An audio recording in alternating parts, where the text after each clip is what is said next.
MLB 파크도 자주 들어가고요. 알겠어요? 그다음 보배드림 막 이런 데도 자주 들어가. DC 인사이드는 거의 하루에 2번씩 들어가는 것 같아요. 알겠어요? 엄청 좋아해요, 저는. 거기에 들어가면 어떤 걸 볼 수 있냐면 또라이들이 써놓은 글을 읽을 수 있어요. 그래서 제 똘끼가 거기서 이렇게 충만해지거든? 엄청 좋아요. 일베에 들어가면 진짜 너무 역겹고 힘든 얘기들도 많지만 그 와중에도 주워들을 얘기들이 많아요. 1일 베스트니까, 그렇죠? 거기에 제가 되게 재밌는 글을 하나 읽었어요. 너네도 혹시 그거 읽어본 사람 있는지 모르겠는데 재벌 3세 리얼 후기. 진짜 재벌 3세의 이야기. 걔가 3편인가 썼는데 글을 진짜 잘 썼어요. 자기 진짜 재벌 3세래. 라고 하면서 글을 이렇게 게시판 글에다 쭉 써놨는데 혹시 그거 읽은 사람 아무도 없니? 그래? 그거 몰입도 완전 쩔어요. 그래서 왜 일베에 가끔 여름에 클릭해서 들어가면 무서운 얘기 쭉 모아놓은, 그치? 막 자기가 직접 겪은 얘기면서 막 써놓는 것도 있거든? 그것도 되게 잘 쓴 글들 많은데, 알겠어? 무조건 도라이 글이야, 근데 내용은. 근데 재벌 3세 이야기라는데, 재벌 3세 이야기가 걔가 이제 글을 썼는데, 진짜로 제가 읽어보니까 3세인 척 하는 게 아니라 3세인 게 확실해. 거기에 무슨 내용이냐면, 원래 근데 그 전체 내용은 그냥 되게 말도 안 되는 내용이, 걔가 어떻게 하냐면, 재벌 3세가 여자 연예인 꼬시는 내용. 어떻게 꼬시는지, 사기쳐서 꼬시는 거 있죠? 그거 이제 방법을 설명하면서, 이런데 속아 넘어가지 마라. 그러면서 그 앞부분에 걔가 몇 문장 도입하기 전에 몇 문장을 이렇게 쭉 써놓거든요. 써놨는데, 제가 그거 읽으면서 진짜 박수를 쳤어. 와. 그동안에 있었던 일베 애들하고 수준이 좀 다르다는 거죠. 그거 알죠? 일베 애들 무조건 반말하면서 그거 쓰잖아요. 내용이 뭐였냐면, 재벌 3세로 자기가 태어나고 싶어서 태어난 게 아니라 이미 태어나져 있다는 거야. 근데 대부분의 재벌 3세들은 그게 좋은 건지 나쁜 건지도 모르고 그냥 그렇게 살다 간다는 거야. 근데 그걸 비유를 어떻게 했냐면, 태어나 봤더니 너무 좋은 침대에 자기가 눕혀져 있었어. 그리고 자기 눈앞에 창문이 이렇게 쭉 있는데, 멀리 내다보이는 아주 뷰가 좋은 창문이 하나 있는데, 침대에 누워 있어도 그 아름다운 창문이 계속 보인다는 거야. 일어날 이유가 하나도 없는 거지. 대부분 재벌 3세는 그냥 그 침대에 누워서 하늘을 바라보면서 이게 세상의 전부겠거니 하고 살다 그냥 간다는 거야. 거기서 일어나서 더 많은 세상이 있다는 걸 볼 이유가 걔네들한테는 없다는 거지. 거기서부터 이야기가 시작이에요. 그래, 뭐 연예인들 꼬시고 돈 막 함부로 써대고 이런 것들 자기가 볼 때 졸라 한심하다 뭐 그 얘기 하면서 이제 글을 쭉 써나가는데, 지금 뭐 얘기하는 거냐면, 저는 토끼 얘기가 그거죠. 자, 봐. 토끼는 동굴 속에서 살아요. 그쵸? 벽은 대리석으로 돼 있고요. 창문이 하나 있습니다. 그 창문을 통해서 뭐야? 아름다운 햇빛이 들어와요. 그리고 그 벽에 어떻게 됩니까? 스펙트럼을 만들어요. 너무 아름다워. 그냥 그걸 보면서 그냥 살면 끝이에요. 그쵸? 부족할 게 하나도 없어요. 동굴 속의 삶이라는 건 뭐가 되는 거니? 주어진 대로의 삶이에요. 실존적 인식. 나는 왜 살아야 되는지 뭐 이런 거 필요 없어요. 이미 너무 즐거우니까. 그치? 그 실존적 인식이나 이런 것들은 없어요. 그냥 X야. 자, 그러던 어느 날 창문 밖의 세상이 궁금하기 시작한 거야. 그쵸? 하필이면 어느 날 토끼의 생일날. 무슨 뜻이에요? 새로 태어난다는 뜻이야. 토끼의 생일날, 그래서 벽을 타고 올라갑니다. 그러니까 진짜 삶에 대해서 궁금하기 시작한 거야. 매트릭스 봤니? 매트릭스? 거기에 보면, 그치, 우리가 겪고 있는 토탈 리콜 봤어요? 지금 우리가 살고 있는 게 아마 거대한 꿈이나 프로그램이 되지 않을까라는 의심. 그래서 시작하는, 진짜 삶이란 무엇인가에 대한 고민을 하죠. 실존적 자각을 찾는 행위가 되는 겁니다. 그래서 어떻게 됩니까? 바깥 세계로 나가보려고 해요. 그렇죠? 그랬는데 어떻게 됩니까? 어렵게 해서 그 벽을 타고 올라갔더니, 그래서 드디어 바깥 세계를 보게 됐어요. 그랬더니 뭐가 됐습니까? 흥겨운 바깥 세계는 그에게 그러니까 흥겨우십니다. 바깥 세상에 대한 환상이 있었어요. 됐어요?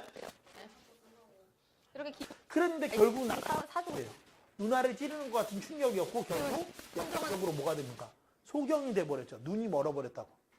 그래서 오고 가도 못하는 상황이 되는 거죠. 무슨 뜻이야? 난다는데. 자유가 또 다른 구속이 되거든요. 됐어요? 그러니까 결국 자유만을 추구하려던 누구에는 죽을 수밖에 없다는 걸 암시하는 내용인 거예요. 이해했어요? 이해했어요? 제가 이 수업하면서 애들한테 예를 드는 게 있어요. 뭐냐면 제가 고등학교 1학년 때 여자애들이 우리 집에 막 전화하기 시작했어요. 고등학교 1학년쯤 되니까 그치 여자애들이 막 우리 집에 전화하더라고요. 제가 왜냐면 보이스 그랬더니 걸스카우트 애들이 그치 저희 집에 막 전화해요. 그랬더니 저희 어머니가 전화 받고 그치 여자애들이 자꾸 우리 집에 전화하니까 어머니가 걱정인지 저한테 이렇게 말했어요. 난 근데 그 여자애들한테 별로 관심이 없었는데 그치 저희 어머니가 이렇게 말했어요. 야 연석아 얘 공부만 잘해봐라. 그래서 좋은 대학만 가봐라. 여자애들이 줄을 쓸 거야. 지금 저런 애들 만날 필요 아무것도 없어. 라고 딱 얘기했는데 제가 뭐에 꽂혔냐면 좋은 대학에 가면 여자애들이 줄을 선다는 그 얘기 있죠. 그 얘기에 꽂혔어요. 그래서 진짜 죽도록 공부했어요. 진짜 내가 다른 거 만약에 너는 왜 대학 가냐면 되게 막 어떻게 너는 열심히 공부했냐 막 이런 얘기 막 사람들이 물어보잖아. 계기가 뭐냐. 남자애들 무조건 계기가 오잖아. 그치? 그 뭐 남자애들, 여자애들도 마찬가지지만 사람이라는 게 어떤 노력을 할 땐 대호각성한 다음에 그쵸? 저는 정말 저희 어머니가 그랬어. 대학 가면 여자가 줄을 설 거래. 그리고 걱정하지 마. 좋은 대학만 가면 여자애들이 줄을 설 거니까 공부 열심히 하라는 거야. 그 말 토끼야, 그치요? 순진하게 믿었어요. 그래갖고 진짜 죽도록 공부해서 대학에 갔어요. 자, 여기 보도록 합시다. 자, 그래서 알겠지? 자, 열심히 공부해. 바깥 이거 어떻게 되는 겁니까? 그래서 바깥 세상에 대한 그렇지 더 환상이었죠. 환상. 그걸로 걔는 죽을 때 그러니 결국 어떻게 돼요? 오도가도 못하게 된 거죠. 자 넘어갑니다. 나머지 그랬는데 사람들이 어디 그런데 야 그럼 토끼의 죽음은 되게 무의미하냐? 전혀 그렇지 않죠. 여기 뒤를 보시면 알겠지만 결국 그러한 죽음들이 모여서 자유를 확대해가는 거예요. 그래서 이 자유에 대한 희생이 되는 겁니다. 자유를 위한 희생의 의미가 자유의 버섯이라는 건 그쵸? 자유에 대한 희생이 되었다는 걸 의미하는 됐죠? 그리고 여기에 해당하는 이제 요한 시집의 내용을 제가 여기 적어놨습니다. 됐죠? 요거는 필기 여러분들이 잘 베껴주시면 좋겠습니다. 됐지? 그래서 누에는 어떻게 되는 거야? 여기서 그들이라는 건 포로 수용소에 있는 사람들이야. 걔네들은 인간은 인간 취급하지 않고 이데올로기에 따라서 사람을 소외시켜요. 누에는 그게 짜증이 나서 어떻게 합니까? 이상을 추구하면서 살아요. 하늘을 먹고 산다는 건 이상 추구한다는 거 알겠어? 그리고 나는 여기서 누구예요? 동호가 되는 거죠. 그들의 서슬이 그런 생활태도, 여기서 그런 생활태도라는 건 누에의 이런 삶의 태도도 말하는 거예요. 됐어요? 여기서 제일 중요한 말은 바로 여기에요. 봐봐. 여기 봐봐. 누에는 원래 극렬한 공산주의자였단 말이야.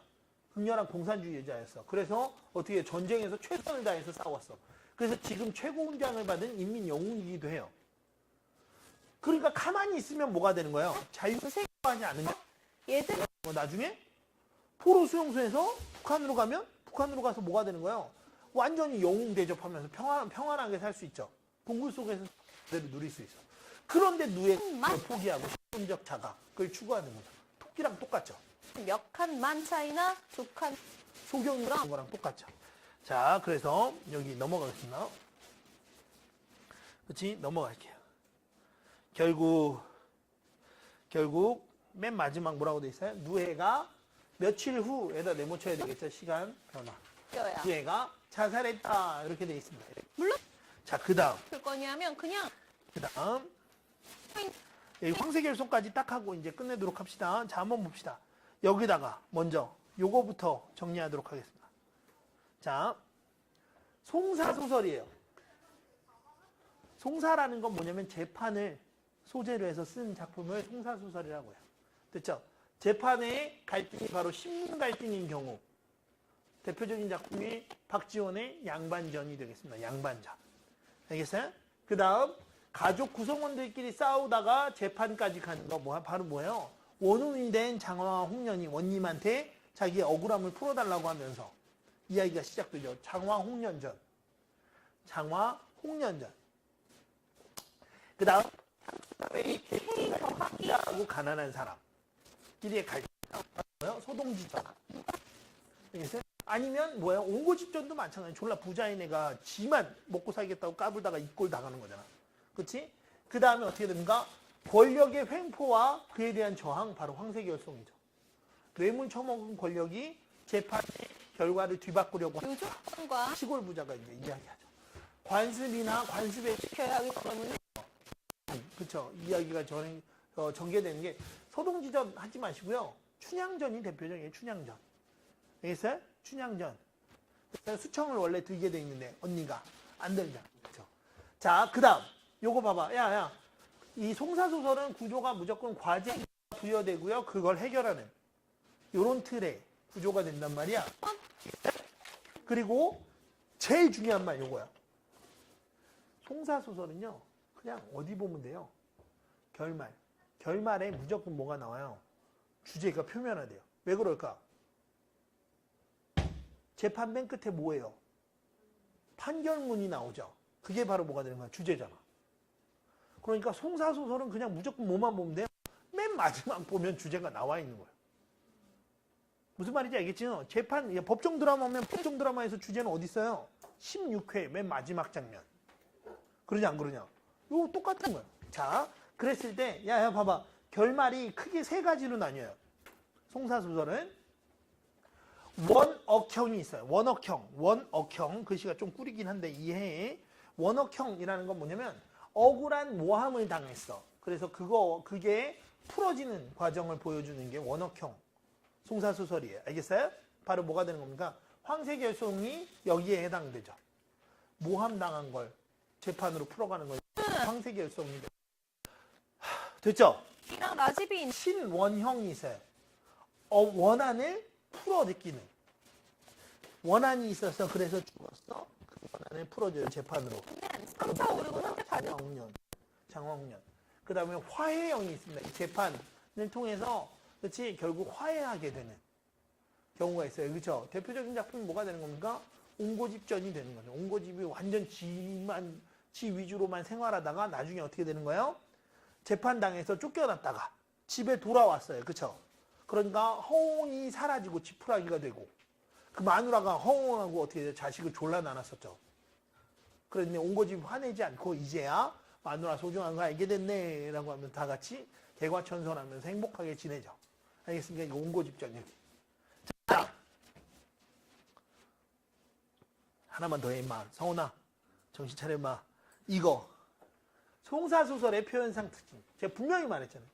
지금 9월 모평 끝나고요. 수능 때까지 그쵸? 어? 미친 듯이 달릴 거예요. 맨날 먹고 알겠어? 여기서 야 서원아 시험을 왜 잘 봐야 되냐? 그래 임마. 알겠어? 지금 그러면 되겠어? 지금 그 자세로 임마. 자 봅시다. 송사소설이에요. 표현상 특징. 항상 송사소설은 그쵸? 막 가슴이 막 벅차잖아요. 제 명예를 드높이 생각하면 2달 뒤에. 자, 세부 정황을 진술합니다. 세부 정황 진술이에요. 13번 해보자. 봐봐, 엄마. 딴 데서는 지금 추석 특강 해달라고 그래도 제가 안 간단 말이에요. 여기는 지금 제가 제 명예를 여기 추석 때도 지금 제가 다 나오죠. 이유는 간단해요. 집 앞이라서. 그럼 집 앞이라고 무조건 와? 제 명예를 드높이기 위해서 나오는 거 알겠습니까? 그러니까 여러분들 추석 때 제발 나는 진짜 제일 쓸데없는 게 야 추석이 원래 왜 있냐면 열심히 노력해서 무언가를 추수한 것에 대한 감사하는 마음으로 하는 거예요. 여러분들은 지금 뭐예요? 추수할 게 있어요 없어요? 없어. 그러니까 추석이 지금 즐거우면 안 되죠. 계속 노력해야 돼. 언제 추수감사절 해야 되는 거예요? 크리스마스 이브. 알겠지? 크리스마스 이브 행복하게 보내려면 지금 노력하세요. 지금. 자, 봐봐. 송사소설 세부 정황을 진술하죠. 디테일하게 그 범죄는 어떻게 일어났고 무슨 일 때문에 서로 대화하면서 그쵸? 싸우면서 세부 정황이. 원래 고전 소설은 줄거리 위주야. 요약 압축적으로 해서 쭉쭉쭉쭉 가는데 그런 거 없어요. 어떤 특정한 사건에다가 초점이 맞춰지기 때문에 장면 제시의 묘사가 중심을 이루어요. 무슨 얘기니? 요약적이고 압축적인 이런 거 없어요. 요약, 압축 이런 거 안 나옵니다. 알겠어요? 자, 그 다음 다시 현실적인 사건 해결이 되죠. 그러니까 사실성이 높아. 사실성 높아요. 시간 역전 기법이 당연하죠. 뭐니? 재판을 하려면 과거 일을 다시 떠올려야 되니까. 됐어요? 그 다음 편집자 정도. 왜 그래? 재판관이 얘기해 주잖아, 주제를. 요게 표현상 특징이야. 빨리 잘 적어놔. 됐어요? 됐어요? 자, 이제 황새결성. 뿅해서 이제 나머지 내용은 여러분들 재밌게 잘 보시면 되겠습니다. 여기 막 어려운 한자어 같은 건 여기다 적어놨습니다. 자, 그랬더니 여기 이제 제가 네모 쳐놨죠. 왜 그랬니? 송사소설은 마지막에 주제가 있다라고 이야기했었잖아요. 그죠? 이렇듯 처결하여. 이렇듯 처결했다는 건 뭐예요? 황새가 뇌물 처먹고 따오기 목소리가 제일 최악인데 걔를 1등으로 해줬다는 거죠. 마치 뭐랑 똑같은 거예요. 말을 제일 못하는데 정유라를 2대에 붙인 거랑 똑같은 거예요. 알겠어요? 자, 그래서 상성으로 처결하여 주니 그런 짐승이라도 뇌물을 먹은 즉 5결 판결을 잘못해서 그 꾀꼬리와 뻐국새에게 못할 노릇을 하였으니 꾀꼬리하고 뻐국새 누구에 해당하는 거예요? 시골 부자에 해당하겠죠. 어찌 안급자손 아니하오리까? 안급자손 재앙이 그 미칩니다. 자손에까지. 알겠어요? 그러니까 너네 진짜 그치 이런 짓 해서 좆된 거야 이렇게 얘기해주고 있어. 이러하오매 짐승들도 무력을 잠겨 틀린 노릇을 잘하기로 그놈을 심히 욕하고 오셨습니다. 이제 서울법관도 왜 서울법관 이제 누구랑 똑같은 거예요? 황새랑 똑같죠. 그런 짓 했으니 너도 이제 어떻게 되겠습니까? 아유 어쩔 수 없구나 이렇게 하면서 비판하면서 끝나는 겁니다. 됐어요? 됐어요? 자, 여기까지. 자, 봐. 16번 우화의 비판성을 바탕으로 나달에 설명한 것으로 뭐야 임마? 적절하지 않은 거 외적 중거에 따른 작품 감상이 되겠죠. 자, 그랬을 때 한번 봐봐. 야, 봐봐. 문학은 무조건 대립관계 이용하면 돼요. 알겠어요? 답이 명확하게 나뉘어요. 자, 이거 한번 봅시다. 어떻게 됐어요? 토끼하고 누해 나오죠. 플러스예요, 마이너스예요? 얘는 플러스죠. 황새하고 서울법관 마이너스죠. 근데 여기 어떻게 되죠? 이들을 함께 비판한다고 쓰는 거 토끼하고 누에는 플러스 된 비판받으면 안 되잖아. 이거 안 되는 거예요. 자, 답은 5번. 17번 봐봐. 자유를 찾아서 왔더니만 더 자유롭지 못한 상황이 돼버렸죠. 반어적 상황. 다시 의도와 상황이 반대돼요. 우리가 그걸 뭐라고 합니까? 반어적 상황이라고 하죠. 됐어요?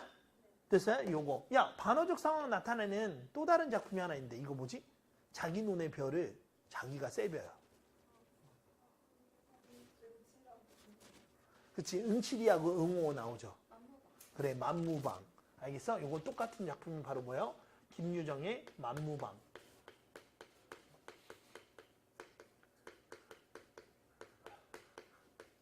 김유정의 만무방. 자, 그 다음에 18번. 따오기 플러스야 마이너스야 이 자식들아. 마이너스죠. 근데 여기 어떻게 됐어요? 명예를 소중하게 생각하는 으로 나오니까 어떻게 돼요? 서로 모순되죠. 대립관계가 역전되어 있습니다. 이게 답은 3번. 계속 문학은 다 이런 식이야. 플러스 마이너스로 나누면 돼요. 됐습니까? 그래서 19번에 5번. 됐어요? 그다음에 20번. 20번 이거 황새 말하기 방식인데 제가 이거 필기해놨습니다. 그렇죠? 따오기의 청을 들어주지 않았을 경우 발생할 문제에 대해서 염려하는 게 아니고요. 따오기의 청을 들어줬을 경우. 알겠어? 어떤 일이 벌어질까에 대해서 이거 염려하고 있는 거 이렇게 나와 있어요. 자기한테 피해가 올까 졸라 걱정하는 내용이에요. 답은 이거 5번이 되겠습니다. 됐죠? 자, 그래서 그치? 그래서 여기까지 해서요. 제가 지금 일단 20번까지 풀었고 다음 파일에서 이제 뭐가 되는 거예요? MLB 파크도 자주 들어가고요. 알겠어요? 그다음 보배드림 막 이런 데도 자주 들어가. DC 인사이드는 거의 하루에 2번씩 들어가는 것 같아요. 알겠어요? 엄청 좋아해요, 저는. 거기에 들어가면 어떤 걸 볼 수 있냐면 또라이들이 써놓은 글을 읽을 수 있어요. 그래서 제 똘끼가 거기서 이렇게 충만해지거든? 엄청 좋아요. 일베에 들어가면 진짜 너무 역겹고 힘든 얘기들도 많지만 그 와중에도 주워들을 얘기들이 많아요. 일일 베스트니까, 그쵸? 거기에 제가 되게 재밌는 글을 하나 읽었어. 너네도 혹시 그거 읽어본 사람 있는지 모르겠는데 재벌 3세 리얼 후기. 진짜 재벌 3세의 이야기. 걔가 3편인가 썼는데 글을 진짜 잘 썼어요. 자기 진짜 재벌 3세래. 라고 하면서 글을 이렇게 게시판 글에다 쭉 써놨는데 혹시 그거 읽은 사람 아무도 없니? 그래? 그거 몰입도 완전 쩔어요. 그래서 왜 일베에 가끔 왜 여름에 클릭해서 들어가면 무서운 얘기 쭉 모아놓은 그치 막 자기가 직접 겪은 얘기 보면서 막 써놓는 것도 있거든? 그것도 되게 잘 쓴 글들 많은데 알겠어? 무조건 또라이 글이야 근데 내용은. 근데 재벌 3세 이야기라는데 재벌 3세 이야기가 걔가 이제 글을 썼는데 진짜로 제가 읽어보니까 그러면 명부식 비례대표제는 이렇게 두 가지. 왜 두 가지? 소수점 이하를 어떻게 처리할지에 대해 따라서 이 두 가지 방식이 있다고 나와 있어요. 됐어요? 켰어? 이제 시작하면 돼? 자, 그래서 계속 가도록 하겠습니다. 그 다음에 봐봐. 9월 모평에서 제가 여러분들한테 지금 목숨을 걸고 이야기했던 게 뭐예요? 개념어 나오면 무조건 이해해야 된다 그랬어요. 그 개념은 무조건 시험 문제 나오는 거야. 여긴 지금 두 가지 생각해야 돼. 대립관계 나오죠. 얘네 섞을 거야. 대립관계 나오게 얘네 섞을 거야. 선택지가. 그치? 그러니까 요거 조심하셔야 되고. 한 편하고 두 편의 글이 되죠. 다시 장문 독해니까. 그치? 잘라줘야 되고. 알겠어? 구조도를 그래서 우리 호준아 이제 알겠어? 이런 식으로 개념어들 연결해서 하나의 구조를 만들면 되는 거야. 머릿속에 이거 있으면 되는 거야. 그러면 그냥 찾아 들어가면 되는 거야. 이런 식으로 정리 좀 하도록 하겠습니다. 읽어나가면서요. 정리해 드릴게요. 실은 선생님은 경제지문 출제 가능성을 되게 높게 보고 있지만 그치? 법지문도 하나 나올 수 있어요. 그러니까 그래서 요거 좀 넣어놨습니다. 정리할게요. 선거는 최다 득표자가 당선되는 방식으로 그렇죠? 최다 득표를 하지 않은 후보자들의 표가 모두 죽은 표가 되어 유권자들의 의사가 정확하게 드러나지 않아 민의가 왜곡될 수 있다 이렇게 돼 있어요. 그렇죠? 최다 득표제 마음에 안 들어. 그래서 어떻게 해야 된다고? 결선 투표제 합시다. 라고 했던 거 기억나죠? 지금 무슨 얘기하는 거야? 9월 모평. 됐어요? 그거 가지고 다시 독서로 만든 겁니다. 이해했죠? 이해했죠? 그러니까 선생님이 계속 특히 정독은 앞부분에 1회차에 졸라 열심히 잘 찍어놨어요. 중간쯤 가서 어떻게 되니? 중간쯤 가서 나올 수도 있고 그러니까 1회차에 제일 확실히 나올 것 같은 거 여기다 넣어놓은 거예요. 알겠어요? 그 다음에 중간쯤 가면서 이제 꼭 알아야 될 나올 수도 있고 안 나올 수도 있고 뒤로 가면서 다시 어떻게 되겠어요? 졸라 나올 확률 높은 거 수능 완성해서 이제 뽑아서 막 넣어놓을게요. 지금은 약간 수특 위주예요. 알겠어요? 그러다가 이제 10월달 넘어가면서 수능 완성해서 더 많이 찍어서 올려놓을게요. 알겠죠? 이해가죠? 그렇게 해서 제발 놓치지 말고 다 공부 열심히 좀 다 해놓으세요. 자, 그랬을 때 문제 상황이야.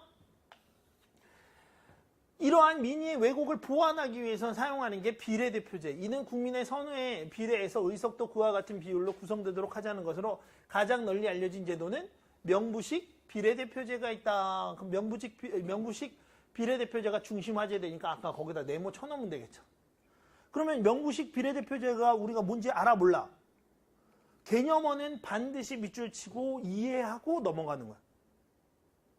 알겠지? 제 경우 그러니까 이건 난 밑줄 친다고. 첫 번째 단락에서 밑줄 쳐야 될 건 그냥 명부식 비례대표제밖에 하나 없어요. 그 다음에 넘어가. 명부식 비례대표제란 각 정당이 자기 당 후보의 명부를 유권자들에게 제시하고 유권자들은 이를 참고해서 정당에 투표함으로써 각 정당이 얻은 득표의 비율에 따라서 제일 중요한 게 뭐야? 각 정당이 얻은 득표의 비율에 따라서 의석을 분배하는 방식인 거야. 그러니까 지금 한번 생각해봐. 야, 지금 민주당 지지율이 한 50% 정도 넘어요. 그쵸? 그 다음에 자유한국당이 13%, 15% 사이야. 정의당이 또 15%, 13% 사이예요. 그 다음에 바른미래당이나 혹은 뭐예요? 하나가 또 뭐였지? 박지원 있는?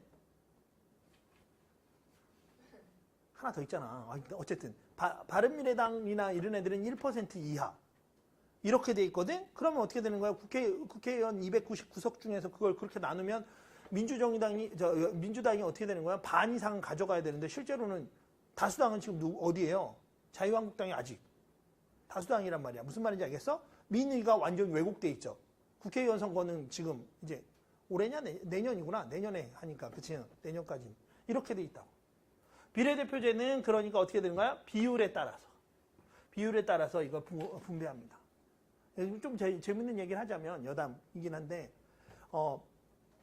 비례대표제가 우리나라에서 실시가 된단 말이에요. 지역구 말고. 지역구는 지금 무조건 최다 득표제예요. 그렇죠? 비례대표제 하는데 김대중 대통령이 자기가 이제 다시 정계로 돌아왔을 때 자기 비례대표 순번을 야, 몇 번으로 하면 좋겠어요? 내가 무조건 되고 싶어. 그럼 어떻게 돼? 1번, 내가 당내에서 권력이 제일 세. 그럼 몇 번 해야 돼요? 1번 해야 되는데 김대중 대통령은 자기가 1번을 하지 않고요. 13번인가 그랬어요. 왜 그랬을까? 13번까지는 그러면 13번인 김대중을 뽑게 하려면 저 국회의원 만들려면 어떻게 돼요? 그치, 그 정도 득표를 밀어줘야 되겠지. 그만큼 자신 있었던 거야. 김대중이 자기 13번 해놓고요. 13번인가 17번이었던 것 같아. 그래 놓고 어떻게 해요? 그래 놓고 그치, 사람들이 이제 전라도 사람들이 목숨 걸고 다 찍어줘서 그 정도 득표율을 만들어서 김대중까지 해서 국회의원 13명 된 거야. 이런 방법을 써요. 알겠어요? 반대로 노회찬 같은 경우는 노회찬이 6번이었거든요. 노회찬 같은 경우는 자기가 6번이었는데 안 될 거라고 생각하고 6번. 자기는 국회의원 할 생각은 없고 어쨌든 비례식 여기 빈칸 채워야 되니까 6번에다 자기를 넣어놨어요. 그때 민주노동당은 1명에서 2명 정도 국회의원 할 때야. 당연히 안 될 거라 생각하고 6번에 넣어놨는데 딱 6번까지 됐어요. 그런 경우들이 있습니다. 그리고 나서 이제 노회찬이 국회의원으로 이제 계속 승승장구하게 되는 거예요. 알겠어요? 그리고 반대로 김종인 같은 경우, 김종인 누군지 모르지? 그런 사람들은 어떻게 돼요? 자기가 당대표 되면서 1번, 비례대표 1번, 그러니까 국회의원도 해먹고 당대표도 해먹겠다. 이러면서 그렇게 해서 이제 하기도 하고 그렇습니다. 그러니까 여러분들이 미리 그 명부를 보고 아, 이거 몇 번까지가 누구구나 이렇게 다 확인하고 아, 이거 뽑아야 되겠구나 말아야 되겠구나 이런 거 결정하는 거야. 자, 그랬을 때 넘어가. 통상적으로 정당들은 자기 당의 후보의 명부를 제시할 때 사전에 후보들 간의 순위를 매겨요. 1번이 그러니까 어떻게 되는 거예요? 제일 당선 확률이 높죠. 전체 의석이 100석이고 A당이 40표 득표했으면 그 의석은 몇 개 가져가는 거예요? 40개. 엄청 좋죠. 하지만 실제 선거에서는 뭐가 나와? 봐봐. 실제 선거에서는 뭐가 돼요? 득표율이 소수로 나타내요. 그래서 오늘 얘기는 뭐냐면 자연수가 아니라 이 소수를 어떻게 처리할까? 그렇지? 그래서 소수점 이하를 처리하는 방식. 소수라고 하지만 실은 야, 유권자가 2천만 명이에요. 거기서 0.1이면 쌩깔 정도가 안 되지. 0.1이면 2천만 명이면 몇 명이냐? 20만 명 아니에요? 야, 임마 대답해 빨리. 20만 명 쌩까면 안 되죠. 그러니까 이거 소수점 처리 방식이 되게 중요한 거야. 20만 명이면. 자, 그래서 소수점 처리 방식, 그래서 뭐가 되는 겁니까? 최다 잔여표 방식과 최고 평균 방식을 들 수 있다. 또 개념어 나왔으니까 각각 여러분들이 확인하셔야 돼요. 최다 잔여표 방식 중에서 대표적인 방식 여러 개가 있지만 그 중에 2개. 헤어커터하고 드롭커터 방식이 있어요. 됐죠? 그러면 여러분들이 뭐만 하면 돼요? 빨리 계산식 확인하면 되겠죠. 최다 잔여표 방식에서는 의석 한 석에 필요한 표수를 계산한 다음 각 정당의 득표를 그 쿼터로 나눠요. 무슨 소리인지 모르겠어요. 이때 자연수 부분의 숫자는 그대로 의석수가 되고 자연수는 그렇게 확정되고 남은 의석은 소수점 이하 부분의 값 중에서 가장 큰 값을 가진 정당부터 차례로 분배. 됐어요? 자, 그러면 봐봐. 헤어커터는 단순히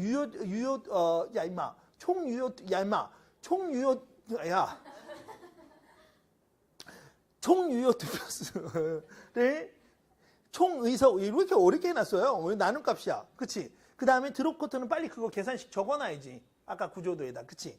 거기다가 뭐예요? 총의석수 플러스 1이 되는 거죠. 자, 그러면 여기 한번 가보도록 합시다. 문제에서 헤어커터 방식 사용한다고 했었죠? 됐어요? 그러면 어려울 거 하나도 없잖아요. 일단 득표율 곱하기 뭐가 돼 있어요? 곱하기 8, 그러니까 이 8이 뭐가 되는 거야? 총 의석수가 되는 거죠. 됐어요? 자연수 부분은 그대로 두기로 했죠. 소수점 이하를 어떻게 처리할까라고 했는데 소수점 이하 중에서 소수점만 갖고 뭐 하는 거야? 순위를 다시 매기는 거죠. 그래서 주면 되는 거잖아. 이해했어? 그러면 어떻게 되는 거야? A당이 3개, 그치? B당이 2개, C당이 하나를 일단 먹어요. 됐어? 그 다음에 누가 가져가는 거야? 얘가 가져가야 되겠네. 그치? 0.81. 얘가 제일 세니까. 그치? 그 다음 요 순서대로 해서 요렇게 가주면 되겠네. 됐습니까? 요거. 그래서 보면 어떻게 돼? A당은 8개 나눠주면 되는 거잖아. 그치? 일단 벌써 6개는 나눴고 2개만 나눠가지면 되죠. 얘. 그러니까 하나 가져가겠죠. 그 다음 또 누가 가져가? 얘가 또 하나 더 가져가겠죠. 됐지? 무조건 국어에서는요, 사칙 연산 이상의 계산은 하면 안 돼. 알겠어? 그 정도 문제. 이거 눈알 뚫려 있으면 0.8이라고 0.54 중에서 누가 더 큰 줄 알잖아요. 그쵸? 이렇게 가면 되겠습니다. 그래서 요거 이렇게. 그러면, 야, 봐봐. 드롭 쿼터 방식은 어떻게 하기로 했어요? 득표율 곱하기 총 의석수 플러스 1이에요. 그쵸? 그런데 계산해.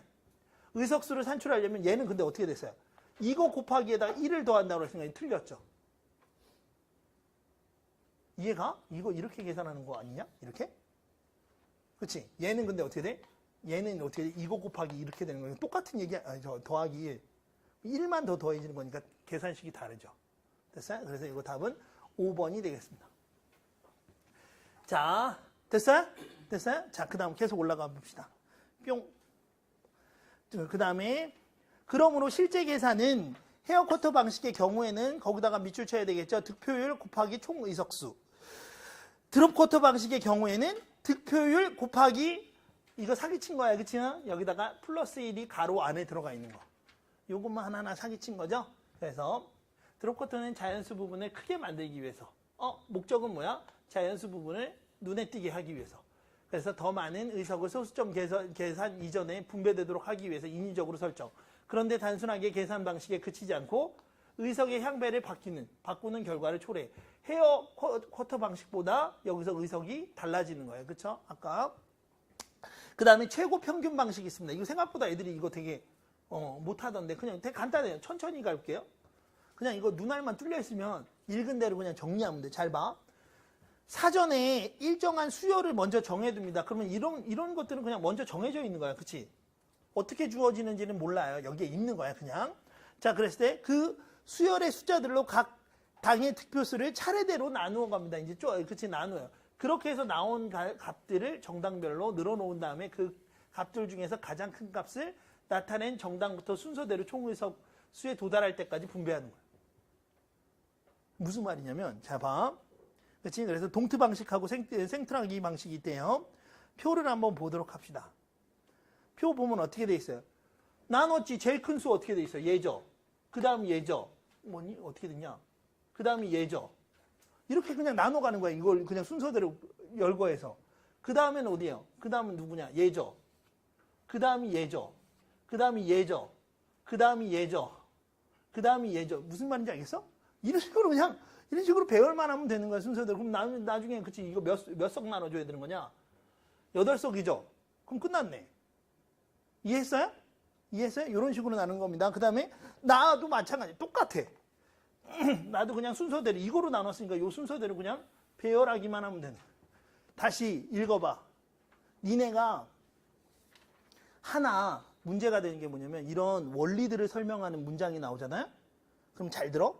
어떻게 하냐면, 이해를 잘 못했어. 대충 문제를 찍어.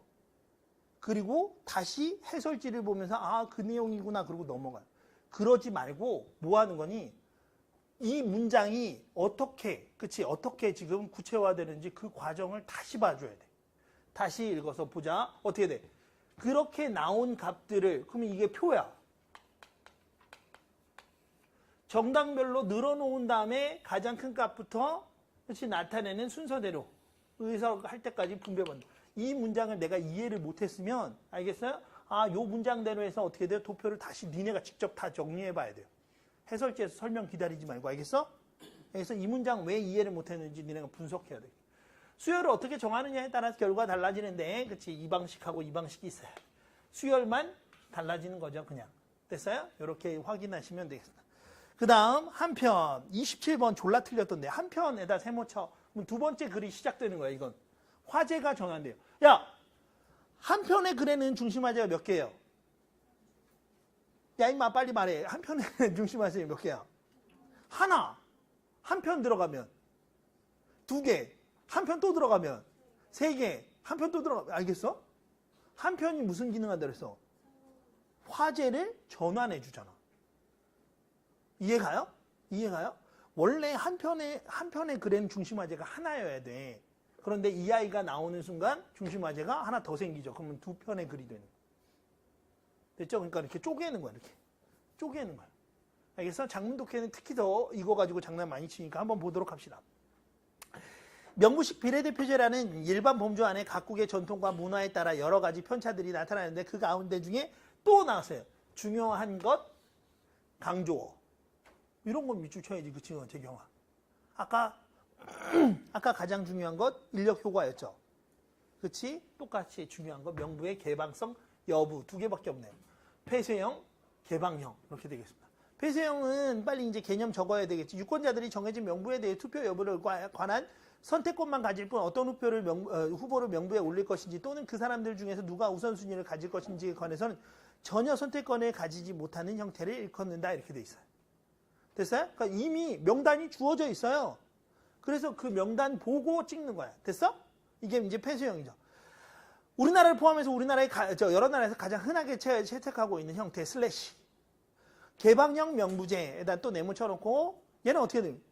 정당 후보자 명부 자체를 유권자들이 선택에 맡기게 하는 경우까지 상상할 수 있으나 현실에선 그렇지? 그러한 경우를 찾아볼 길이 없어요. 왜냐하면 유권자들은 누가 출마 의사를 가지고 있는지 알 수도 없어. 그 대신 투표 과정에서 유권자들이 단순히 정당 선호만을 표시하지 않고 잘 봐. 형광펜으로 밑줄. 이게 예외야. 개별 후보자에 대한 선호를 표시함으로써 명부상의 순위를 변경하거나 또는 특정 후보를 탈락시키는 효과가 가능하도록 운영하는 국가들은 있다. 개방형 명부제를 그러니까 어떻게 돼? 실시하는 국가가 있다는 거죠. 이해가요? 뭐냐면 되게 간단해. 거기 봐봐. 명부에다가 이름을 쭉 써놓고요. 거기서 OX 치게 하는 거예요. 알겠어요? 그래서 그 O를 많이 받은 사람을 비례대표에서 뽑으면 되는 거잖아. 이해가니? 그런 형태가 분명히 있다. 그래서 오늘 이야기 이렇게 좀 정리하시면 되겠습니다.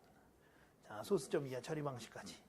제일 중요한 게 미친 듯이 대립관계가 나오고 있다는 이 사실. 놓치지 마시고 요거 가지고 장난치는 겁니다. 자, 그랬을 때 27번부터 가도록 할게요. 윗글의 내용과 일치하지 않는 것. 우리나라는 폐쇄형이죠. 개방형 명부제는 이론상 가능한 것 맞아요. 실제로 시행되는 나라들이 있긴 있어요. 자, 항상 얘기하지만 예외 가지고 정보 파악 문제 만들어요. 그쵸? 요거 조심하셔야 돼요. 폐쇄형 명부제에서는 각 정당이 자기 당 후보들 간의 순위를 매겨서 그냥 너희들한테 보여주잖아요. 그쵸? 1번부터 16번 이렇게 돼 있는 거예요. 그 다음에 드롭커터 방식의 총의성에 1을 더하는 건 소수점 이하를 더 크게 만들어서 명확하게 구분하려고. 그치? 그래서 요거 자연수 부분을 크게 하는 것. 맞죠? 그 다음 비례대표제는 이게 바로 이 글 전체의 주제가 되죠. 만약에 봐봐. 만약에 여기 선택지가 두 사람은 좀 들어야 돼. 아니 세 사람은 봐. 긍정형 발문이잖아. 긍정형 발문 다른 말로 하면 뭐예요? 적절한 거 물어봐. 그러면 핵심 정보부터 파악하는 거예요. 다른 말로 하면 주제. 글 전체 주제나 단락 주제를 확인하는 거죠. 그쵸? 그 다음에 지금처럼 부정형 발문 적절하지 않은 건 물어봐요. 그러면 얘는 세부 정보.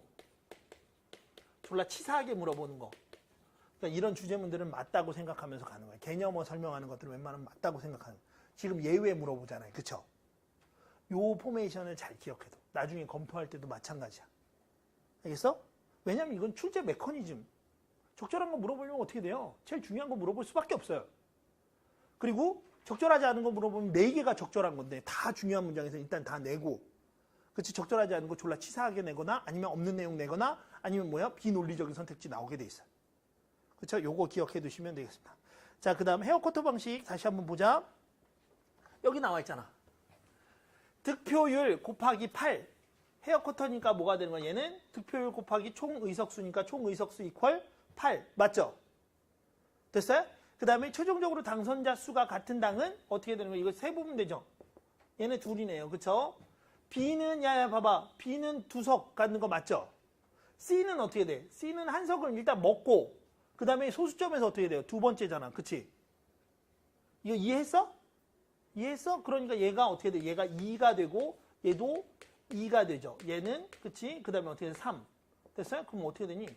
얘가 1. 이렇게 해서 8 만드는 거잖아. 맞아? 야, 눈 깔아봐. 눈 깔아봐. 괜찮아. 나 쳐다보지 마. 이거 이 계산식을 잘 모르겠다. 나 쳐다봐. 오케이, 됐어요. 그러면 이제 넘어가도 되죠. 그러면 이거 밑에 거 안 설명 안 해도 되죠. 빨리 대답해. 그치? 자, 넘어갈게요. 자, 설명할게. 자, 그래서 얘는 어떻게 돼? 얘하고 얘, C하고 D당이 한 석씩 가져갔죠. 그 다음 어떻게 됩니까? A당은 소수점 이하를 고려하지 않을 때 어때요? 똑같이 그냥 세석이죠. 꼴등이니까. 요거 그래서 넘어가겠습니다. 그 다음에 가 나가도록 하겠습니다. 이 가. 됐죠? 그러면 어떻게 되는 거야? 이거 생각보다 여기를 좀 많이 틀렸던데 적절하지 않은 거 구체적 상황의 적용이었습니다. 그러면 의석수 나눠줘야 되겠죠. 봐봐. 우리가 먼저 얘 방식이 동투 방식인 건 여기 자연수니까 알 수 있죠. 생투락인 건 어떻게 됐어요? 여기 소수니까 알 수 있죠. 이거 틀리면 안 돼요, 일단. 그래서 그럼 이건 이제 답이 없어요, 여기서부터는. 자, 그 다음에 어떻게 됩니까? 얘를 그냥 오로지 모루만. 만약에 의석이 지금 몇 개가 되는 거야? 몇 개라 그러냐? 10명이잖아, 10명. 그럼 얘를 어떻게, 이 숫자들을 그냥 뭐만 하면 돼요? 순서대로 그냥 나열해서 10개에서 자르면 되는 거죠. 됐어? 그럼 그거 해. 그러면 이제 가져가면 되는 거잖아요. 그쵸? 이렇게 해서 확인하시면 되겠습니다. 답은 이거 5번이 되겠습니다. 그 다음에 그치? 30번도 아까 똑같죠? 그 도표 보면 되겠죠? 헤드쿼터 방식보다 드롭쿼터 방식 사용했을 경우 어떻게 돼요? 한 석을 더 가져갈 수 있죠. 그래서 답은 1번이 되겠습니다. 넘어가서 빙하. 빙하 엄청 좋아. 그치요? 빙하 지문 어떻게 돼 있어요? 제가 하나만 여러분들 조심하라고 했었죠. 야, 봐봐. 경제 지문에서도 나올 텐데 수지라는 개념. 수량하고 수지 다르다고 했었죠. 기억나 안 나? 수량. 봐봐. 수량은 어떻게 되는 거예요? 개수를 이야기하는 거예요. 알겠어요? A의 개수와 B. A가 5개고요. C가 3개예요. 그럼 전체 수량은 몇 개예요? 8개가 되죠. 수지는 뭐냐면 여기서 수지는 A가 5개고 B가 3개예요. 그러면 어떻게 되는 거야? 이거의 밸런스를 이야기하는. 수지는 우리나라 말로 영어로 바꾸면 그치? 밸런스가 되는 거야. 알겠어? 그러니까 이 둘 사이의 차이 2가 되는 거야. 이해했냐? 수량은 개수를 이야기하는 거고 수지는 둘 사이의 비교를 이야기하는 거야. 질량 수지 그러면 무조건 개념이 뭐가 나오게 됐어요? 질량 수지 나오면 그치? 뭐가 나와요? 두 개의 개념이 나오게 돼 있는 거야. 수지라는 말이 나오는 거야. 그치? 경상수지. 그럼 어떻게 돼? 수출량, 수입량. 그 사이의 차이. 됐어요? 됐어요? 지금 여기서도 빙산 뭐가 나오는 거야? 질량수지. 그러면 누정량하고 뭐가 되는 거니? 소모량의 비율을 이야기하죠. 그치? 뺀값. 이런 식으로. 확인하시면 되고요. 여기는 지금 지문 똑같이 제가 실어놨습니다. 이유는 시간을 좀 더 줄여주려고. 지문이 똑같이 나오는 경우는 없습니다. 근데 문제 이제 얘네들이 다 어떻게 되죠? 요약돼서 나와요. 그쵸? 기본 개념은 그대로 나오고 나머지 이제 덧붙이겠죠. 그래서 요거는 여러분들 답만 확인하고 넘어가도록 하겠습니다. 빙하 개념, 그쵸? 이런 것들. 다음, 이거 31번에 5번, 32번에, 야, 이거 당연한 거 아니야? 산악빙하는, 그치? 어떻게, 넓은 지역에 걸쳐서는 산악빙하가 아니라 뭐야? 대륙빙하 되죠? 그러니까 대륙관계 역전시킨 거야. 알겠어요? 이런 것들 확인하시면 되겠습니다. 그 다음에 33번은 선택지 잘 읽어보잖아요. 그러면 서로 모순되는 게 있어요. 봐봐. 봐봐. 3년보다 64년에 빙하의 질량이 더 증가했겠지.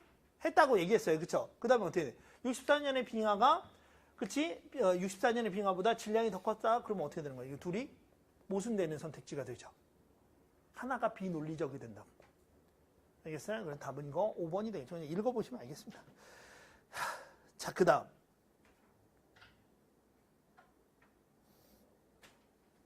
그 다음 질문 또 중요해요. 아유, 어떡하냐. 이거 나올 것 같아요. 별표 이렇게. 얘는 경제지문에서 나오면 이제 하나밖에 남은 게 없어. 제가 얘기했죠. 통화 수합하고 뭐예요? 옵션. 그래서 오늘 옵션 지문 여기다 넣어놨습니다. 옵션 개념을 정확하게 이해해놓고 머릿속에 넣어놔야 돼. 졸라 헷갈리거든? 이걸 적어놓읍시다. 지금. 콜옵션. 살 권리를 매수하는 거야. 빨리 다 적어놔.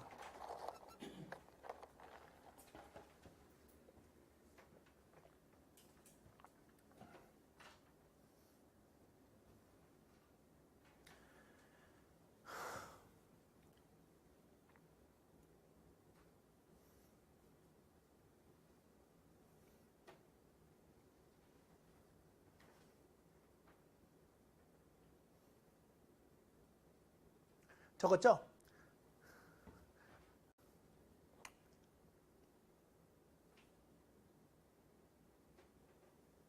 자, 그랬을 때 한번 보도록 합시다. 되게 간단해. 내가 9월 모평 바로 직전에 여러분들 수완에서 위험 프리미엄 출제될 것 같다고 바로 전날, 그쵸? 여러분들한테 얘기했고, 제가 보니까 이거 동영상 혹시라도 딴 애들 제가 분명히 다 얘기했죠. 대답해 빨리 큰 소리로.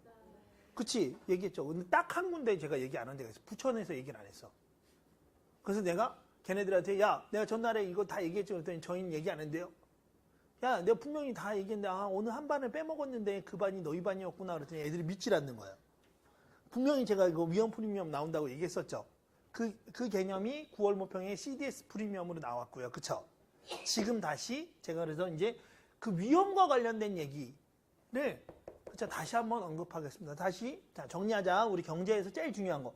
수요 공급을 통해서 뭐해? 시장을 통해서 수요 공급이 결정이 되고요. 수요 공급 때문에 뭐가 결정이 되는 거야?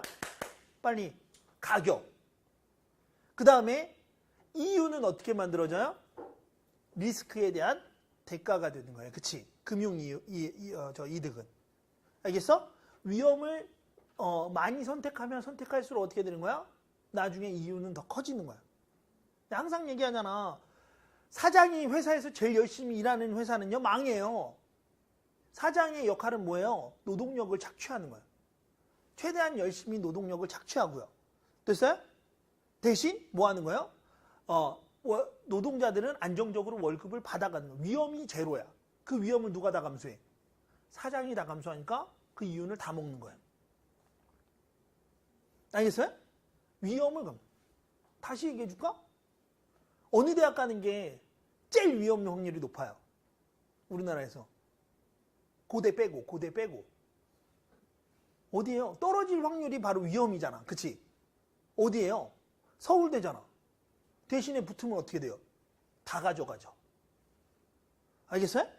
그래서 이름 모를 대학, 그냥 쓰기만 하면 다 붙어. 어느 대학 이름 모를까? 뭐 러셀 대학, 그치요? 러셀 대학 있어요. 러셀 대학 쓰면 그냥 다 붙어요. 얻는 게 하나도 없죠. 손해보죠. 무슨 얘기인지 알겠어? 자본주의에서 이유는 리스크에 대한 대가예요. 꼭 그것만 기억하시면 되겠습니다.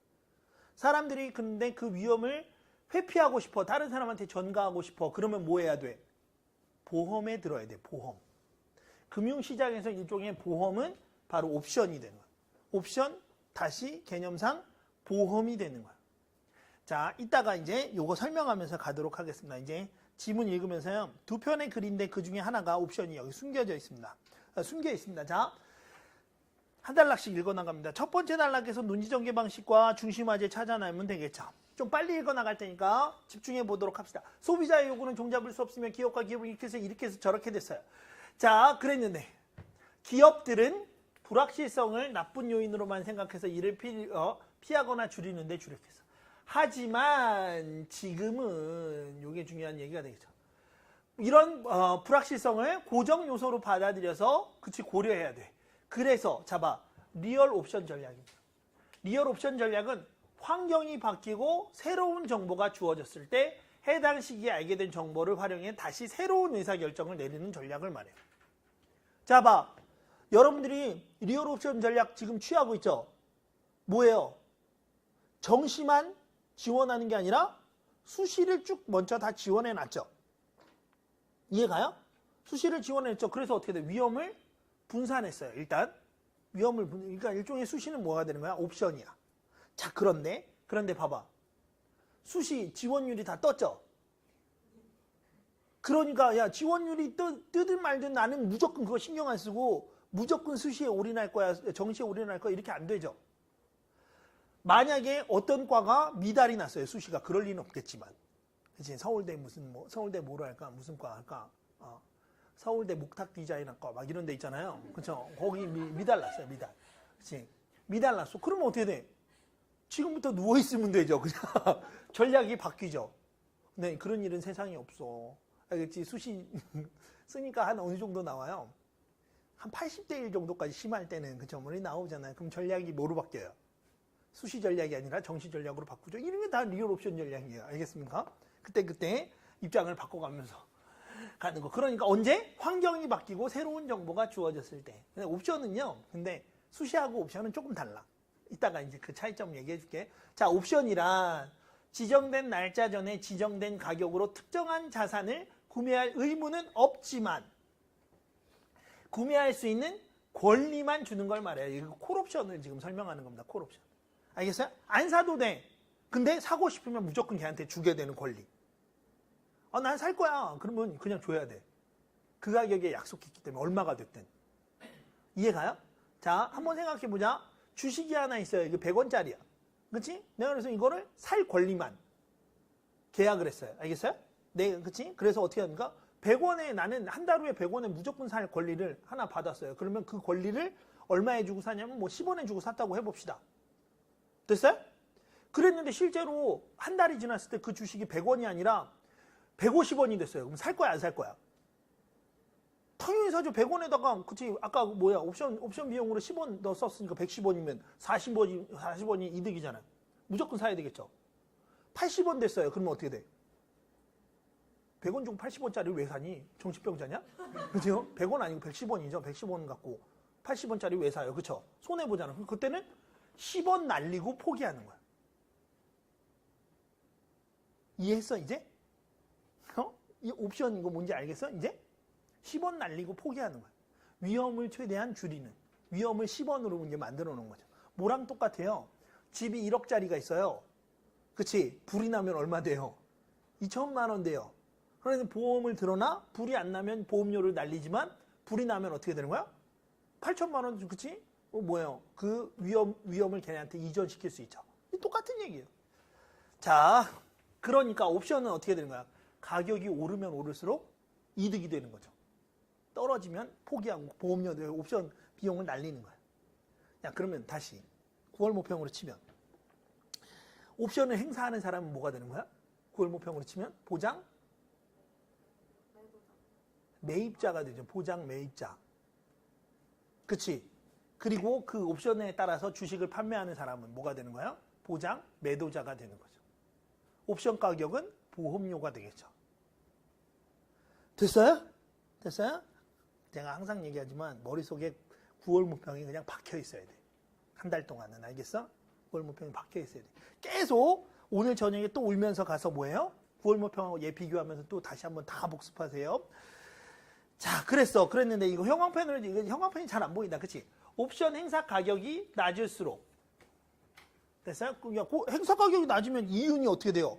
훨씬 더 쉽게 나겠죠? 이해가요? 이해가요? 자, 그 다음 만료 기간까지 길수록 그러면 선택할 수 있는 여지가 되게 많아지잖아. 그치? 그 다음 불확실성 정도가 잘 이거 제일 중요한 거야. 불확실성 정도가 커질수록 옵션 가치는 커진다. 위험을 감수하면 감수할수록 더 많은 돈을 벌 수 있다는 거. 됐죠? 됐죠? 야, 그럼 당연히 주식 폭이 막 움직이는 거에서 옵션을 써먹어야지. 이해가요? 자, 그랬어. 따라서 이렇게 계산한 옵션 가치보다 적은 금액을 지불하고 옵션을 살 수 있다면 이 옵션은 가치를 지니는 것으로 판단. 그래서 예를 들었네요. 필요 없어. 이 개념을 설명하기 위해서 예를 든 거니까. 그치요? 실은. 얘는 편안하게 좀 읽어나가면 되겠습니다. 좀 빨리 읽어나갈까요? 주식 옵션이 아주 쉬운 예가 될 수 있어요. 예를 들어 어떤 옵션이 3만 원이야. 3만 원에 어떤 주식을 지정한 날짜에 아무 때나 살 수 있는 권리를 준다고 하자. 됐어요? 어느 날 주식이 근데 5만 원 됐어요. 사 안 사? 옵션 행사해 안 해요? 해야지 2만 원 먹을 수 있는데, 그치? 무조건 행사해. 그래서 보유자는 당연히 옵션을 행사해. 그래서 2만 원 먹어요. 근데 주식이 1만 원으로 떨어지면 사면 돼요. 3만 원에 만 원짜리 사면 돼, 안 돼? 포기해야지. 이해했니? 이해했니? 그리고 대신에 옵션에 대한 자기가 지불했던 가격을 그냥 포기하는 거예요. 알겠습니까? 자, 그래서 아는 거야. 따라서 잘 봐. 옵션은 하방 위험, 그러니까 그렇지? 가격이 떨어질 때 그 위험은 줄여주고, 안 사면 그만이니까. 졸라 오르면 어떻게 돼? 그거 다 먹으면 되죠. 상방 가능성은 높여주는 성격을 지닌다. 빨리 형광펜으로 밑줄 쳐 임마. 옵션은 하방 위험은 줄여주고, 상방 가능성은 높여주는 성격을 지닌다. 네. 형광펜으로 다 밑줄 칩니다. 상방 가능성은 불확실성이 높으면 높을수록 옵션 보유자에게 더 큰 이익을 가져다 주겠죠. 하방 위험은 제한되지만, 야, 하방 위험은 왜 제한되지? 3만 원 이하면 안 사니까. 그치? 그러나 상방으로는 어떻게 돼요? 3만 원짜리 주식이 몇십억이 되든 그쵸? 무조건 그건 사야지. 상방 가능성은 무제한, 하방 가능성은 3만 원까지. 이해했죠? 자, 그래서 무제한적이기 때문이다. 넘어갈게요. 많은 사람들이 어떤 결정을 내릴 때 불확실성을 고려사항에 넣는다는 것 자체를 불확실성으로 보고 이를 회피하려 하기 때문에 리얼 옵션 옵션을 일상에서 쓰기는 어렵다고 생각해요. 자, 봐봐. 많은 사람들은 생각한다. 이렇게 돼 있죠. 두 글자로 이걸 뭐라 그러지? 그렇지. 자, 주제가 끝난 거야, 그러면. 통념이 제시돼 있어요. 주제는 무조건 뭐예요? 그렇지. 이걸 많은 사람들이 삐리리라고 생각하는데 실제로는 그게 아니야. 주제. 이렇게 되는 겁니다. 이렇게 돼. 볼래? 그래서 어떻게 됐어요? 그러나 야, 어떤 결정을 내릴 때 불확실한 요인들을 계속 거기다 덧붙여요. 그러면 더 불확실해지죠. 그치? 자, 그러나 기업을 운영할 때 불가피하게 맞닥뜨리게 되는 불확실성은 앞으로 더욱더 늘어났으면 늘어났지 줄어들 가능성은 없어요. 다시 한번 얘기하지만 대학 붙을 불확실성 있죠? 대학 합격 여부보다 취업할 때가 불확실성이 더 커. 승진 가능성이 더 크고 더 불확실성은 계속 늘게 돼 있어요. 그리고 다시 한번 얘기하면 우리 때는 막 그러잖아. 엄마 아버지가 그 얘기하죠. 뭐 나 때는 막 그러면서 막 얘기하잖아. 우리 때랑 니네 때랑 대학 갈 그 불확실성 있죠. 니네가 훨씬 높아요. 우리 때는 실제로 우리 때 60만 명이 수험생이면요. 저 고등학교 졸업자잖아요. 그럼 한 30만 정도가 대학 시험을 봤어요. 알겠어요?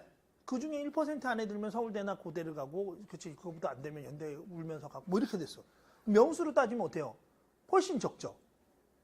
지금은 120%야. 재학생 졸업하고 재수생까지 합해서 같이 시험 봐. 그리고 그래서 40만 아니지? 지금 60만 이렇게 나온다. 다 대학 시험을 보고 실제로 대학을 진학해. 이해가요? 니네 아버지 때는 어땠냐면 학력고사 막 이럴 때는요 20만 명 정도 시험 봐. 이명박이 엄청 실명 거론하면 좀 그렇긴 한데 이명박 엄청 공부 잘하는 줄 알죠? 옛날에 고대 나오는 애들 공부 못하는 애들이에요. 지금으로 비교하면. 왜냐면 옛날에는 고등학교도 다 중학교에서 고등학교 진학률도 떨어지고 고등학교에서 대학 시험 보는 사람도 몇 없어. 그 안에서 나뉘는 거야. 무슨 말인지 알겠어? 지금 보면 알겠지만 다 보고 또 재수한 애들, 그 다음에 또 삼수한 애들까지 다 합해져서 또 시험 보잖아요. 그쵸? 훨씬 더 치열한 거예요. 이해가요? 불확실성은 그러니까. 자, 저 대학 졸업할 때 아까 얘기했었죠. 저 대학 졸업할 때 삼성 누가 가냐고 그랬어요. 맨날. 그래갖고 우리 과에서 도드라지지 않는 아주 평범한 애가 삼성 갔어요. 2명이. 삼성 가나 보다. 그냥 그랬어요. 우리는. 내가 얘기했었지. CJ 간 내 동기한테 야 설탕 팔러 가냐? 그래서 우리가 막 놀렸어요.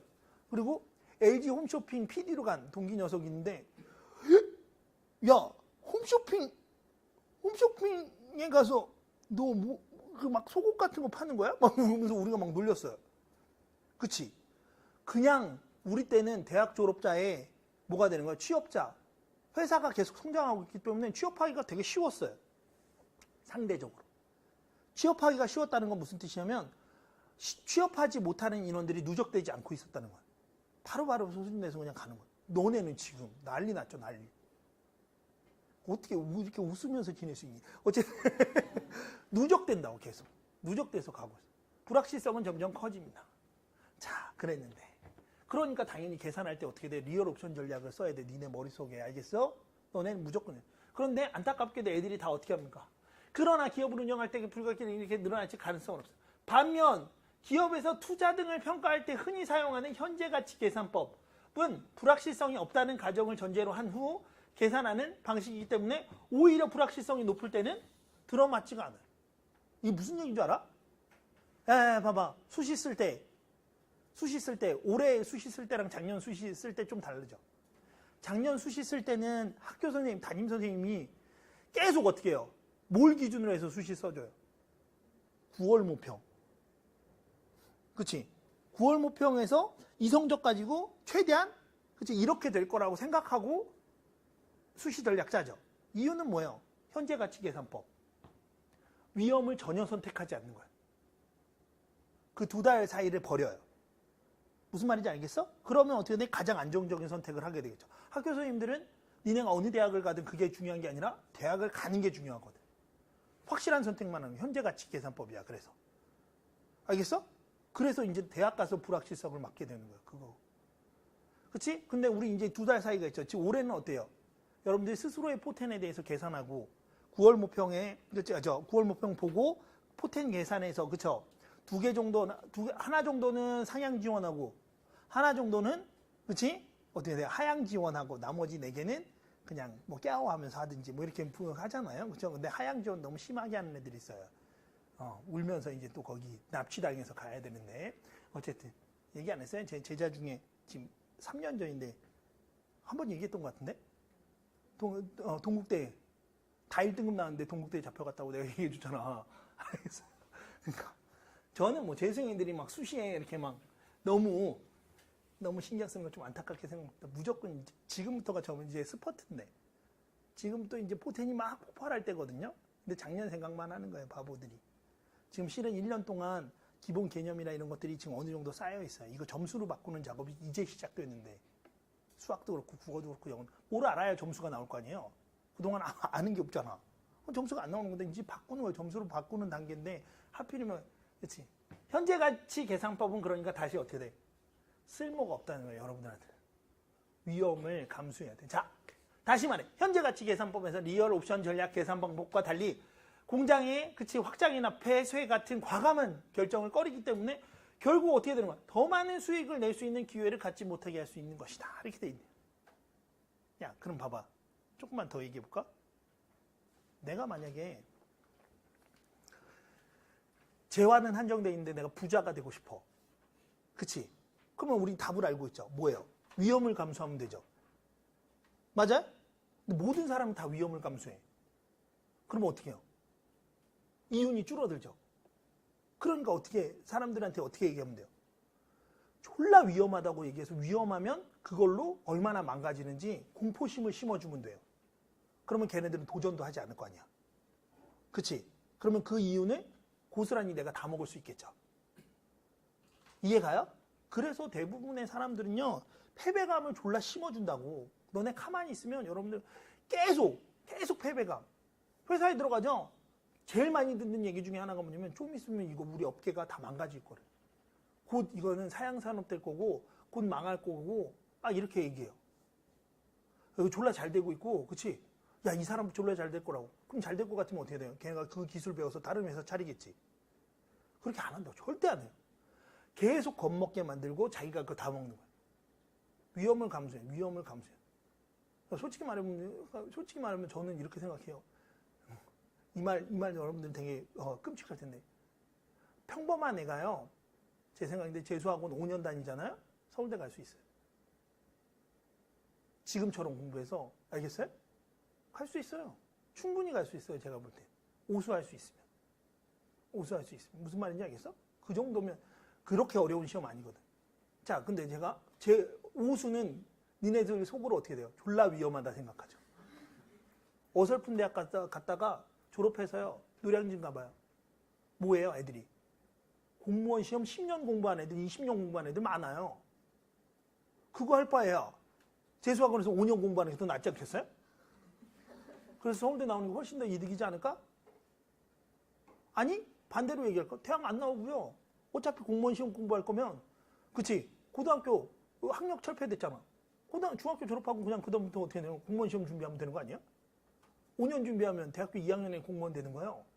그게 훨씬 더 낫지 않겠어? 아무도 근데 지금 그냥 이 말만 해도 어때요? 저런 도라이 새끼 막 이러고 있죠. 고3 땐 재수할까봐 무서웠죠. 그래서 아무 대학이나 가. 대부분 아이들이 그래서 아무 대학이나 가요. 재수하죠? 뭐가 무서워요? 삼수할까봐 무서워요. 똑같은데. 그러니까 또 어떻게 돼? 또 아무 대학이나 가. 그렇게 해서 계속 경쟁자가 사라지는 거예요. 알겠어요? 위험을 자본주의 사회에서는 제가 항상 얘기하지만 자본주의 사회에서는 이유는 리스크에 대한 대가예요. 뭐가 리스크인지 잘 보고 냉철하게 그거 계산해서 자기 그치 의사결정할 때 써먹으라고 지금 알려주고 있잖아. 절대 쫄지 마세요. 알겠습니까? 쫄 필요 전혀 없습니다. 자, 계속 갈게요. 우리 사회가 망가질 거라고 사람들이 제일 얘기하는 이유 중에 하나가 뭐냐면 미국은 하버드를 나오면 회사를 들어가려고 하지 않고 자기가 창업을 해요. 위험을 감수한다고. 그렇게 해서 되게 엄청난 기업들이 막 탄생해요. 지금도 미국은 그래서 30대 기업이 계속 바뀌어. 1위 기업도 바뀌고. 우리나라는 서울대를 나오면 삼성 가려고 해요. 우리나라는 고대 나오잖아요. 삼성 가려고 해요. 우리나라는 이상한 대학 나오잖아요. 삼성 가려고 해요. 다 삼성 가려고 해요. 거기서 뭐예요? 월급 받고서는 그치 그러다가 늙어 죽으면 좋겠지. 삼성 못 들어가면 다 뭐 생각해요? 공무원 되려고 해요. 이미 있는 이윤을 나눠 가질 생각밖에 나눠 달라고 기다려. 그걸 뭐라고 하냐면 낙수 효과라고 해요. 낙수 효과 어디서 들어봤어? 부자가 돈을 졸라 많이 벌면요. 그 집에 돈이 넘쳐나서 그게 뭐 집 밖으로 흘러나와. 그럼 가난한 사람들이 그걸 주워서 먹으면서 사는 거. 지난 10년 동안 그 얘기를 한 거예요. 알겠어요? 니네가 부자 될 생각 않고 그렇게 얘기하는 거예요. 거기 기대서 이명박이 부자 만들어준다 했잖아. 그래서 찍어줬잖아. 알겠어요? 그렇게 간 거예요. 좀 안타깝습니다. 자, 어쨌든 계속 가볼게요. 또 동영상 하면서 또 너무 빡쳐 있으니까 더 심한 얘기 하려도 참은 거야, 임마. 자, 알겠어요? 진짜 니네가 앞으로 항상 얘기하잖아. 결혼할 때 조건을 다 따져요. 제일 바보 같은 짓이야. 현재 가치잖아. 현재 가치 계산법. 결혼만큼 불확실한 일이 없거든. 내가 해보니까 알겠어. 리얼 옵션 전략. 매일 아침 새로운 환경과 새로운 정보가 주어져요. 그래서 전략이 매일 바뀌어야 돼. 아니, 시시때 때 차에 같이 타면 전략은 1분 1초로 바뀌어요. 알겠습니까? 그러니까 생각해야지. 지금의 그 사람의 조건이 중요한 게 아니라 앞으로 어떻게 될지 꼭 볼 줄 알아야 돼. 그게 사람 보는 눈이야. 그래서 제가 우리 반에서는 아직 안무한테도 한두 명한테는 얘기한 것 같은데 넌 진짜 잘 될 것 같아 라고 말할 때가 가끔 있어. 제자들 중에서. 제가 그렇게 말할 때가 가끔 있거든요.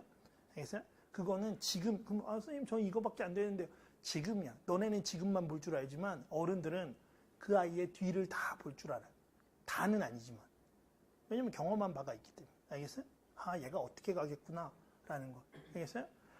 제가 항상 얘기하지만 처음에 여러분들한테 기본기 다질 때 꼼꼼하게 쭉 하라고 그냥 그거 흔들리지 말고 저는 그냥 딱 하나에 제가 여러분들이 재수생활에서 성공하냐 실패하느냐는요 뭐 보고 할 수 있냐면 그 아이의 멘탈이에요. 평정심.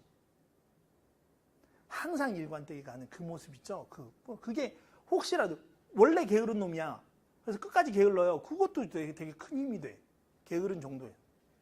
그때 분위기에 따라서 막 짜르르 했다가 막 젖었다가 이런 애들이 성공하는 거 한 번도 못 봤습니다. 왜냐면 주변 사람이 불안하거든.